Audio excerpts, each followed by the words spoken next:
Hi, everyone, and welcome to the Gut Reset Summit. I'm your host, Dr. John Dempster, and today I'm thrilled to introduce to you a legendary filmmaker in the health and wellness space, Jonathan Otto. And many of you who are watching this summit might already be familiar with some of Jonathan's work, but he has really done a lot of work in the docuseries The Truth About Cancer, The Truth About Vaccines with Ty Bollinger, Diet Against Disease with Dr. Joseph Mercola, and more recently, Jonathan's self-hosted series, Bible Health Secrets and Autoimmune Secrets. And these documentaries represent the unceasing global quest for him to find the truth and gathering stories and protocols from world-renowned experts and their patients. And Jonathan has been featured in international TV broadcast, print media, national news, and radio broadcasts. And, John, I know we've done a lot of work together over the years, and it's great to reconnect with you and have you on the Gut Reset Summit today. Thanks so much, Dr. Dempster. It's great to be with you, man. It's been a long time, and I'm really excited to be delving into the information we're going to cover today with everyone. Yeah, we're going to get into a lot about various anti-parasitic herbs and a lot of things that we can do to help our patients and people suffering right now. But I want to hear a little bit about how did you get into this space? Give everyone a bit of clarity on your story. You've got quite a journey.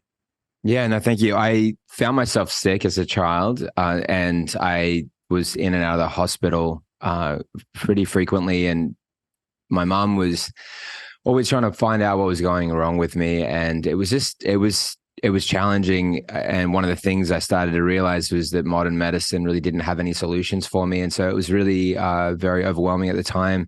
I had then gone and started a degree and finished a degree in investigative journalism with communications.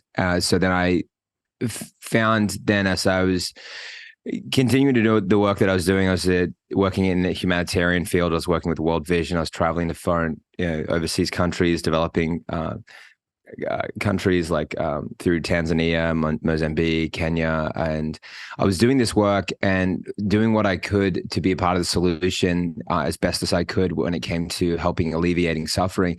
And my own health was suffering a lot at that time. And so I also started to really try to find what I could do to heal myself. And so then taking that background of my interest in investigating and trying to find answers, and then realizing that mainstream media really wasn't giving space due to the pharmaceutical interest, the fact that there was the most cost-effective or even free therapies were the ones that weren't being explored or talked about.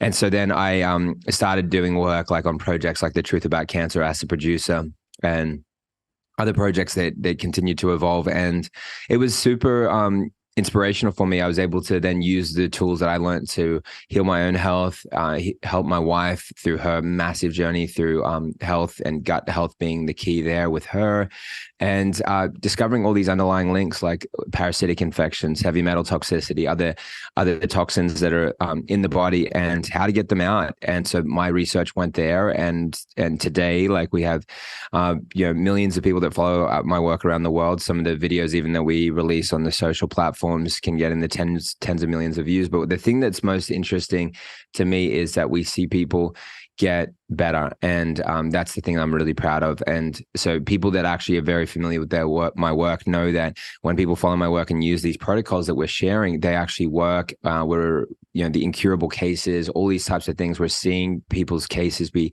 turned around completely, and there's thousands of people that I've got their stories that have come back to me, and it's really heartwarming. And I think that's where we're going to spend some of our time today.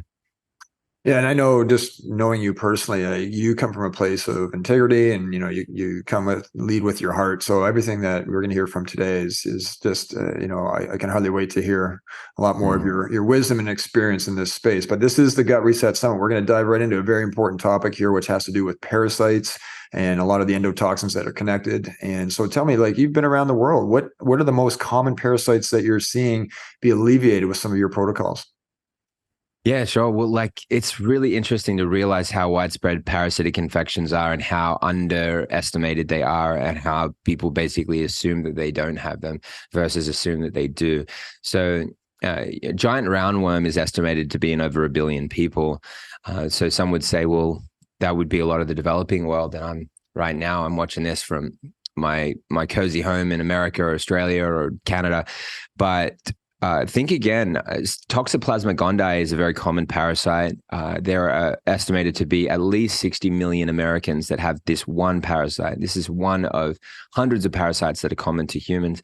Now, if you have this parasite, one of the issues that can happen is it predisposes you to intermittent explosive disorder, which would be characterized as you just losing your temper and being angry. But it could be actually because you have this specific parasite. And if you have that parasite, you are also 7 times more likely to attempt suicide than if you did not have that parasite. So is this a huge concern? Is this something that we should be worried about? Should we understand the issues here? Absolutely.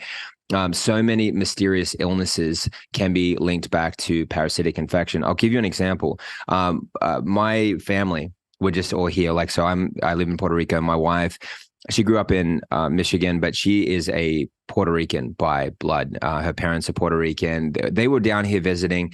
My mother-in-law's aunt suddenly had this basically what appeared to be a terminal diagnosis. And so this was like 3 weeks ago, and the family are quite in hysterics. Everyone is crying because she's been basically diagnosed with a brain tumor, and it's not looking good. Then even here in this, with conventional doctors, not even using holistic doctors, they discovered that what they thought was a parasite was what they thought was a brain tumor was actually a parasite. That tumor that they thought was a tumor was actually just a parasite, and they went in and took it out. Not saying that that's the best way to do it either. The best thing to do is to, and again, I can't comment on all cases, but I'm saying that, if you could get rid of them without invasive techniques, wouldn't that be important? And wouldn't that be amazing if this woman, she's okay now, she's fine, everything is good. And wouldn't it be amazing if this woman had been exposed to this information so that she could have cleansed these parasites out of her body before they even got into her brain? And even if they did, that they could be taken out of the body. So there's a bit of an example. No, that's huge. That's just one of many parasites. We are equipped with certain labs that can give you some insights, but what we know about parasites is that they're very hard to detect. And oftentimes we have to be, just thinking about what are the symptoms, what's the picture, what's the whole person telling us here, and treat the person, as opposed to, trying to look at every single lab test that's out there. I think you nailed it. Is that, there's so many people out there dealing with these things that have no idea. I mean, we think that we have to get these from exotic locations. No, I've got patients that live in Toronto, which is where I practice, that are riddled with parasites. And they haven't gone anywhere exotic recently. But listen, there's a lot of things that we can do to get rid of these. What are some of the best strategies that you see right now that are helping people? Yeah, sure. Okay, so one of the anti-parasitic drugs that really got a lot of publicity recently is ivermectin. So now ivermectin won a Nobel Peace Prize, and it's been administered over 4 billion times. It's regarded as one of the safest drugs, still because it falls in that category. I think caution, more research, all those things exist. But there are, interestingly enough, studies on ivermectin and its usefulness in helping people with cancer and better outcomes that are peer-reviewed published studies that you can get on PubMed right now. And there are interesting similar types of experiences that are coming with another anti-parasitic drug called fenbendazole, which is known as a canine dewormer, but it is successfully being used for humans. One case was like a friend of mine that's quite a skeptical researcher. She's a PhD. Her grandma was in hospice, and she just gave me the information like just very recently that her grandma was in hospice, stage 4 lung cancer, and after some immunotherapy and the fenbendazole, she is out as if nothing has happened to her, and she's not even unwell, let alone in hospice. And there are these cases, and sometimes I'm speaking with doctors that are very well known, and they basically like tell me, "Hey, Jonathan, we're actually privately using fenbendazole with my cancer patients, but I just don't really want the backlash right now."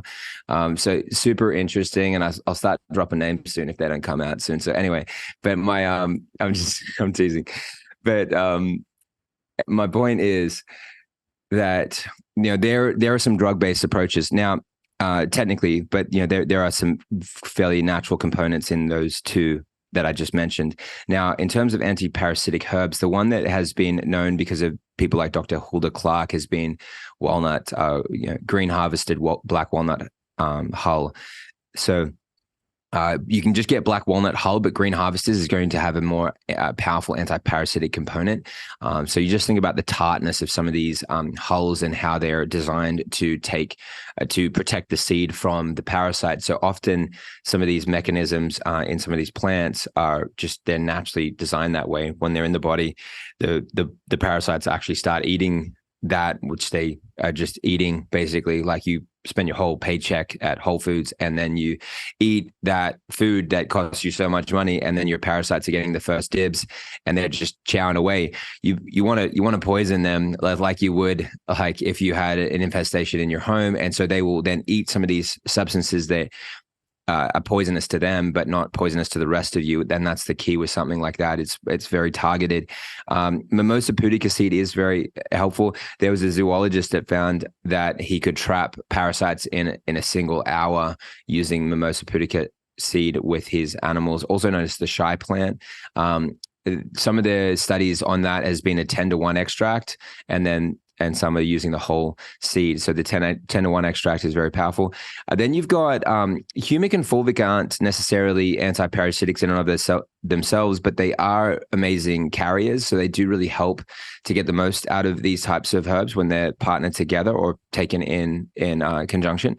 Using digestive enzymes is very helpful. In high doses, it could be argued that high doses of digestive enzymes is in itself an anti-parasitic approach. Raw food diet would be an anti-parasitic approach. I've seen parasites come out that way. Coffee enemas or other substances used in enemas can be really helpful to also remove parasites. So I've actually seen all of those therapies work for me in removing parasites, and my wife as well. And she was suffering from depression, anxiety. She ended up on medication for both back around 8 years ago.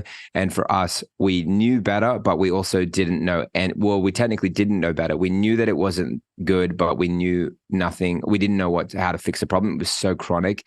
And she also could have some suicidal thoughts and things like this. And so we were really lost with what to do. And then she was struggling with chronic pain all over her body. We used a lot of the tools I just mentioned just then, basically. Not ivermectin and fenbendazole. We used the natural ones, again, not advocating against the others. But she had a total turnaround. It was just remarkable, and she's well. And then after then, we had 2 children, which we suspect infertility because of her symptoms. And so we have 2 happy and healthy children. So just remember, these things are powerful. They do work. There's a reason why we're discussing this today, not just to kind of entertain you. I really do urge someone, if you have not done a parasite cleanse, you need to do one. It's that simple. I think, we could basically say anybody could benefit from this, but, a lot of people listening have direct gut related symptoms or conditions. What are some of the other symptoms that would tip you off right away that there's a parasitic infection that goes beyond some of the digestive related complaints that we typically see in a gut parasite? You've mentioned brain parasites. Like, is this getting into the mental, emotional stuff? What else would you say? Yeah, no, it's such a good point. I'm really glad you asked that, Dr. Dempster, because you want to start ticking off boxes. So so here's some excessive cravings for sweet food. Okay, so who's not ticking that one, right? There's really a smaller group that aren't ticking that box. Excessive cravings for salty food. So now I got the other group that said no to the sweet. And again, not necessarily just those 2 will mean that you have parasites, but I'll keep going. Itching, and that could be anywhere on the skin, obviously anus, but itching anywhere on the skin. Pain or moving pain. So pain is in one section here, now it's moving. Inability to hold adjustments. So you get adjusted at chiropractor, you just can't hold it, and then you're out of whack the next day. That certainly happened to my wife. She's getting adjusted every day and still in pain. And then after a parasite cleanse, she was out of the woods and didn't have to go anymore, and then just chose to go like once or twice every month or something like that. So there's a huge difference there. Again, this is like an anecdotal case. The mood disorder aspect, if you even just go on Amazon and you just look up antiparasitics and then just browse through the comments, when you realize that nobody is being told to say anything particularly, but you'll notice how many people say depression, anxiety went away after doing a parasite cleanse just by doing a browse on Amazon. I'm using that as an anecdotal reference to get actual information that is real from people that aren't being told to say those specific things. Then you've got Several. Okay, so blood sugar, low iron, lots of any kind of fluctuation. Then it's unusual the way these things will show up. For example, the Toxoplasma gondii parasite will cause a mouse to lose its fear of cats. So there are some like unusual aspects to this where they want to transfer they want to transfer host. So they want the mouse to get eaten by the cat so it can go into the liver or another area of that cat. And there are such strange things. I don't think that they can like control your brain, but they can influence, and especially with cravings. But they, in the case of suicide, it's very strange with that 7 times higher likelihood of attempting suicide. So there are things there that are very strange. But autoimmune disease, absolutely. So like if you have a spectrum of various autoimmune diseases, even cancer, like there's a huge correlation between autoimmune disease and cancer. Some studies showed that I remember one from Australia, I believe from Adelaide, which it was showing that autoimmune disease meant that you had a 4 or 5 times greater likelihood of getting cancer, and so then. And that was anything from skin cancer to pancreatic cancer. So a huge risk with autoimmune disease, and people that are hearing this that have autoimmune disease would start feeling like, oh man, that's no good. But autoimmune disease is extremely reversible, and it's about getting rid of the toxins that are causing that autoimmune reaction that is then causing that other disease to be opportunistic. In this case, cancer is the body's inability to kill and to regulate this cell death, apoptosis, and so you're best off with then getting rid of all those toxic triggers, and then you can basically have your immune system function again. So I'm just basically saying that the broad spectrum of major chronic diseases are really have a strong correlation to the possibility of parasitic infection. I 100% agree. And, Yeah. we hear patients when they're going through their parasitic, anti-parasitic protocols that we put them on, that a lot of the questions up front is they have this concern about the Herxheimer or the die-off reaction.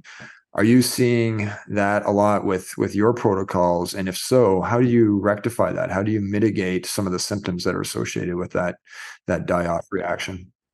Yeah, awesome. And the first is the mindset. So if you're getting a response, welcome that and be thankful for that. Again, I'm not going to tell you that there's things you can do to make that better and actually more effective.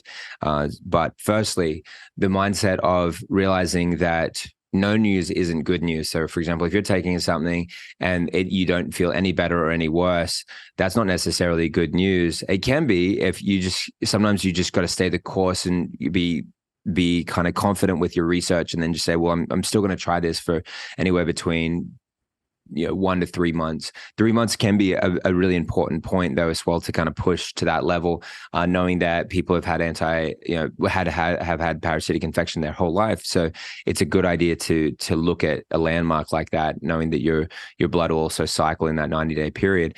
But now, in terms of what can you do to mitigate Herxheimer reactions, which is basically a healing crisis where your body is responding in a way where it's kind of overwhelmed.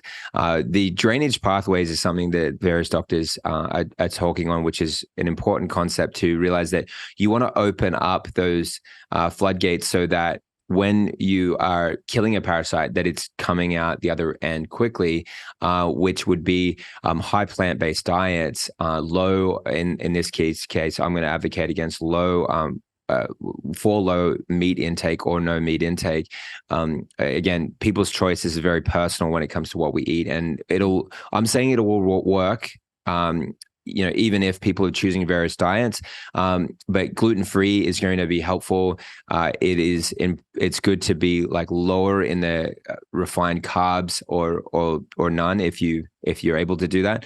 But the point is just kind of keeping yourself really regular. That's just a very easy first point. Then on top of that, then you can do either water enemas, coffee enemas, or other types of enemas that are able to then flush out this, and by others, I mean chamomile. You can put fulvic acid in your enema, and it sounds bad because fulvic acid is very benign. It's a very safe substance. So you can use fulvic orally. It's a very great mineral dense tool that you can use. It has 71 micronutrients. or 100 micronutrients, 71 minerals. And so these are really powerful to help you. But I would just go ahead and use all these different tools available to you to help your body to keep moving toxins out. And then you can rest assured that, look, any kind of die off or anything like that, it's fine. You just kind of push through it. It's often not that big a deal. It's just kind of often in your head. And just remember some of that, like if I want to say anything on a psychological factor as to what then can happen, I do believe it is very possible those parasites will signal to you, stop doing this.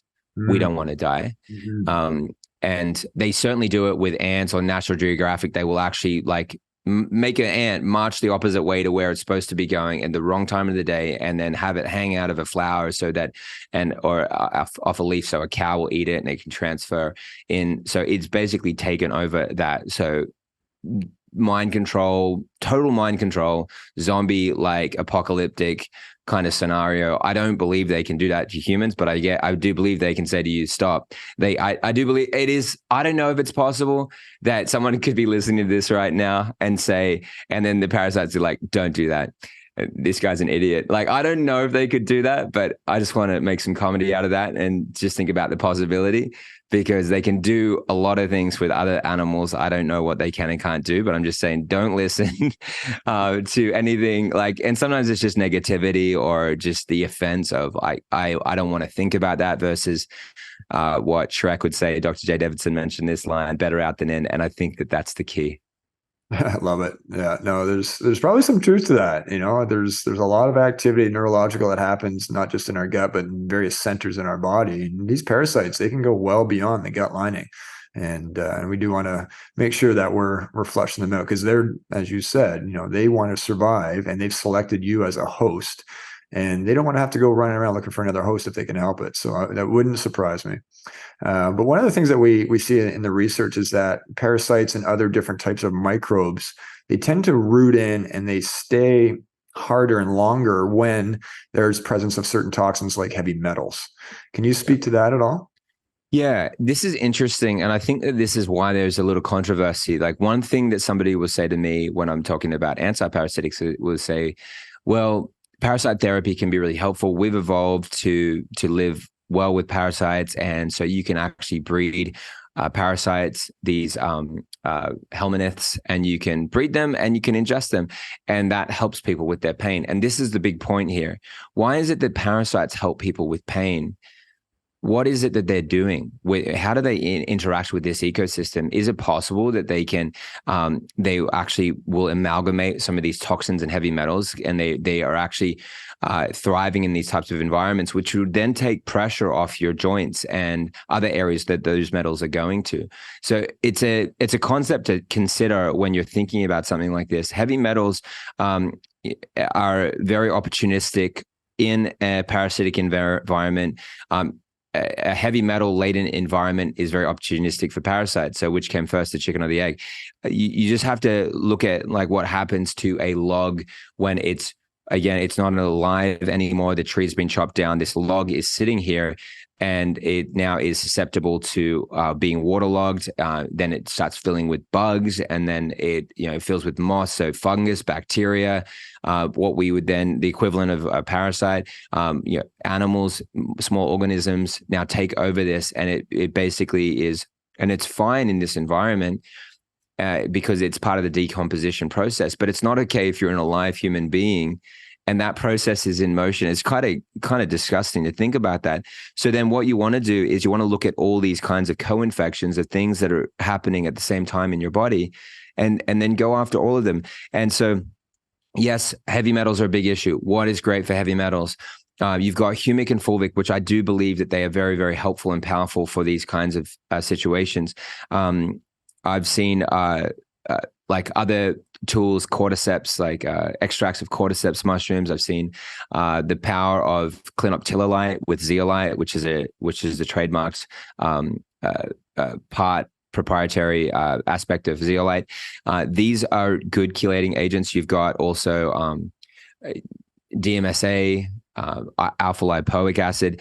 but you want to look at different tools that are available to you to cleanse these out. And there were cases like, I'll tell you one, Natalia Voloshin. She was diagnosed with 4 different autoimmune conditions. I met her when she had then gone through after she'd gone through these things. So she had, for 5.5 years, tried to get better. She spent $200,000 of that money. Half of it was spent and time was on holistic practitioners, naturopathic doctors, functional medicine doctors. The other half on like major clinics like Cleveland Clinic. And she's still left at the end of it with being told that if you don't take this high-dose chemo and steroids, you'll have to have both your legs amputated. She had vasculitis. Her legs were going gangrene. Okay, now, would I have been intimidated if this case had been come straight in front of me? Yes. Would I have just kind of probably tried to push her in a different direction? Probably I'd try to give her somebody that I really felt somehow could deal with this. But she just found the documentary series Autoimmune Secrets. She used the protocols that we'd created with Well of Life, with the supplements that I'd worked to formulate with these doctors. And she specifically used our heavy metal formula, our anti-parasitic formula, and she also used a colon cleanse. And then she also paired that with what we'd call our gut renewal, which was the digestive enzyme probiotic and liquid fulvic. And she had such a remarkable turnaround after having these conditions. The time that I met her in Delray and flew out to her, because I was just on a Zoom call where we were doing question and answers, she mentioned that this amazing thing that happened to her. I made a camera go live. I've got that footage of this remarkable turnaround. It was so moving. I flew out to see her, and I saw for my own eyes that she was able to do Pilates moves that like you and I would dream of doing. Like maybe you can do it. I probably could but the fact that she's in her mid-60s and she's able to stand on her head and her legs are so slender, she looks like any woman would want to look in their mid-60s. And she was the happiest woman I've met because she just knew what it was like to go from this place of despair. And she said it was the first time in her life she'd ever contemplated suicide. And it was the only relief that she was getting from such chronic pain throughout her body. And I can tell you that she said it was like a few months in, it took a few months until she then passed a parasite. And she said that first time when I saw that parasite, I felt an entire shift in my body. And I almost couldn't believe it. I've got the footage. I've replayed that clip several times because it's just, you notice her say it and you can tell it's true. She noticed a full shift happen in her body when she saw the first parasite go, and there was a shift, there was a change. Did the heavy metals work in conjunction? I do believe so. I mean, this inflammatory condition with vasculitis is the veins are shutting down because of the toxicity in the blood. So it is possible, and we saw it firsthand with her, to then cleanse the blood and get these toxins out, and that's what we saw. Do you find any improvement doing like a full moon type of protocol? We hear a lot about full moon parasite. Yeah, exactly. No, I think that it is really awesome to do a full moon protocol. Like when it hits full moon, like take that anti-parasitic formula, whichever one you've chosen, and hit it at a high dose. Like it is, people are concerned about doing anything that's against label, but whatever's on the label is just talking about a general thing that people should generally do, not what people should do as a massive therapeutic dose to do 5 or 10 capsules or something like that. It absolutely is effective. And timed with the full moon, there's a reason why you've got the word lunatic, lunar moon. Tick, sounds like parasite, but I don't think that that's the etymology of the word. But the point is, lunatic is people going crazy during the full moon. The name implies that, or people going crazy in connection to the moon in basic terms. So, if parasites are breeding on certain days, if they're weaker on certain days because they're breeding, then strike. I mean, I wouldn't say this if it was people, right? So, but these are unwanted critters. So you want to wage war and you want to get them out in a loving way. They're just not meant to be there. It's not their time. They're not supposed to be there. You got to get them out. You don't love your parasites. You maybe love them in essence, but don't let them live inside you. Like any vegan would have to really think about it. I am plant-based, right? So any vegan has to realize, okay, well, this is a circumstance where I got to get rid of these guys. They're not wanted. But don't hate them.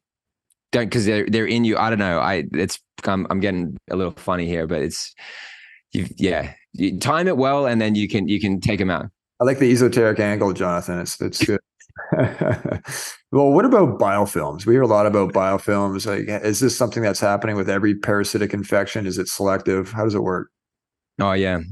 Okay, so a biofilm is like this protective element that the parasite is forming, or that is, you know, happening in conjunction to the microbiome in the gut. So it you know, these walls, these layers, and so, you know, how do we take out that biofilm, or these ecosystems are designed to thrive as well, and so then they become stealth, and they sneak around, and they don't want to be found out. They don't want you to be able to take them out. So they're forming protective elements. So the good news is that all the things that are good for you are good at kind of getting rid of all these types of toxic situations that are protective for a parasite.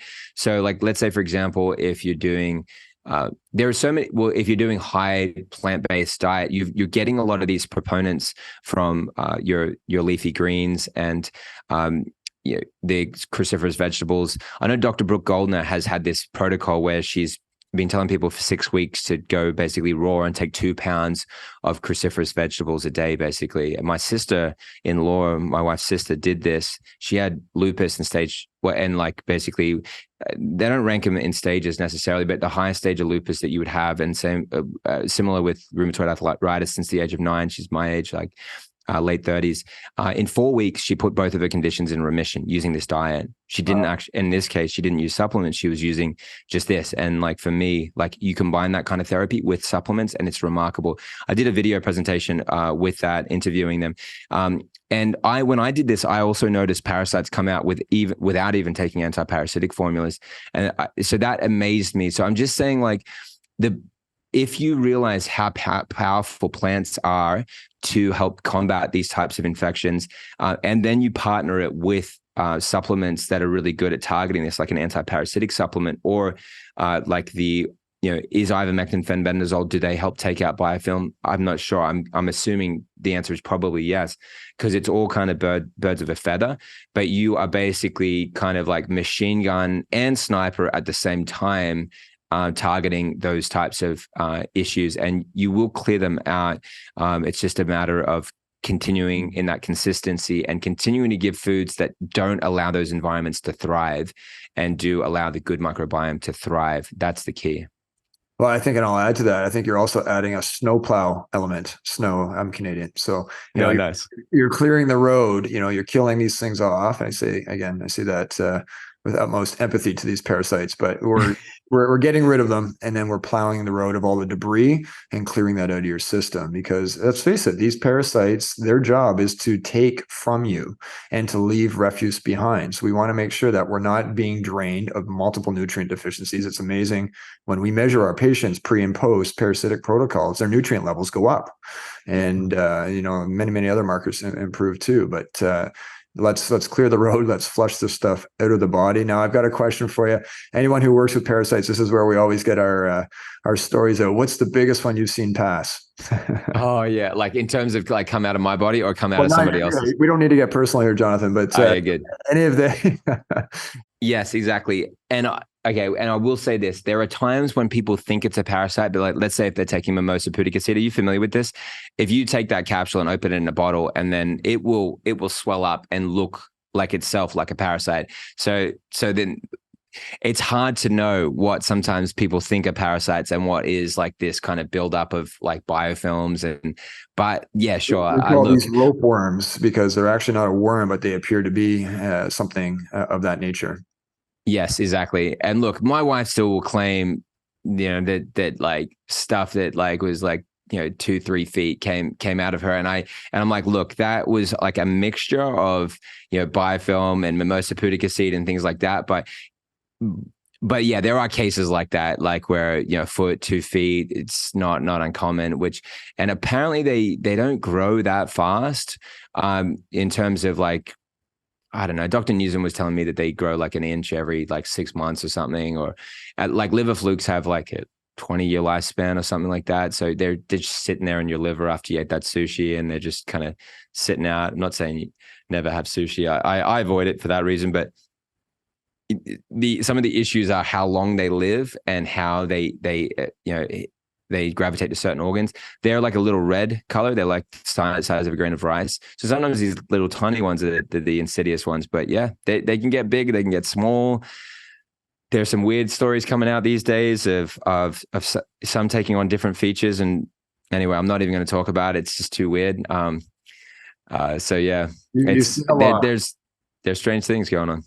Yeah, you've seen a lot. And again, I think the other thing I'll just leave is that they're not always visible. Many of these are microscopic. Protozoans are classes of parasites that you're not going to see this coming out, but they're incredibly powerful, and we do want to flush them out. So don't base your success by not seeing something come out into the toilet, so to say. That's such a good point. Yeah, judge it on your symptoms and give yourself a bit of time as well for the symptoms. Yeah, that's the key. Like, give yourself a few months to really assess that, but just do it. Like, you'll feel better. And they are generally a lot of the tools I mentioned are antimicrobials, so they're going to be good for various things. They're not going to have just one purpose. Like Mimosa pudica seed is really like, it was studied mostly for ulcers, and they found that it could really help heal ulcers. And then you'd say, well, I don't have ulcers per se, but like if it's helping to heal ulcers, it's just showing you that it's really good for the gut lining. Can everyone improve their gut lining? Yes. So would everyone naturally do better on Mimosa pudica seed? Generally speaking, yes. For sure. Yeah. Well, thank you, Jonathan. This is huge. Is there anything else that you want to leave us we need to know about parasites today? Yeah, absolutely. I think like all the tools that I mentioned, I'm just a big believer in people looking at what options are available to them. Like with my company, Well of Life, which is welloflife.com, people can see the different tools that we have created, like people like Natalia used, and that I mentioned, that we were able to get rid of these massive issues that she was facing. So the same formulas that we did and the same protocols are there. They're all there on the site, so people can check those out, research the ingredients. And then with that knowledge as well, people can look through, because sometimes like there's like maybe 10 ingredients in our Power Purify supplement. As an example, you can look at that and even just understand that, so that you then you have knowledge on that. And even if you're trying to recreate that yourself, in the sense of, okay, well, like, let me see how I could recreate this or get some of these ingredients. It's good for your education to see, like, in that sense, how we've done it and done it so effectively. But again, like, it just then can be really easy, really cost effective to just order the right product that has that right balance of things, try it out, and then get those results. And if you do that, it's always wonderful if you write back to us. We love to hear that. We love to get those stories out, because it really encourages people and reminds people of how they can get help and healing, and also restoring that gut with using the probiotics and the digestive enzymes and the liquid fulvic. Fulvic, I do believe, is one of the most incredible tools to help heal the gut, because of how mineral dense it is and how it has such a low molecular weight and can cross cell membranes, put nutrients into cells, then pull toxins out of cells. And I've seen cases where people could not heal leaky gut, and until they used fulvic in conjunction with the other things, like a gluten-free diet, then all of a sudden their gut was actually healed. They felt so much better. And we know, and we can see the evidence that it's helping to repair that gut lining, which is critical. So yeah, all those kinds of tools I think people should know about, and people should get started, try them, because they are really powerful, and they're utilizing the power of what nature has here for us, and allowing our bodies to heal holistically with addressing all the key components. And so, yeah, and that's our group there with Well of Life. And we're just really proud of what we're putting out. Well, we can't wait to see what the next documentary is that comes out, and all the investigative work you're doing, Jonathan. Thank you for everything that you're putting forth for everybody right now. And really appreciate you being on the Gut Reset Summit today. Welcome. Thank you, Dr. Dempster. It's really been great to spend time with you. Great to see you again. Take care.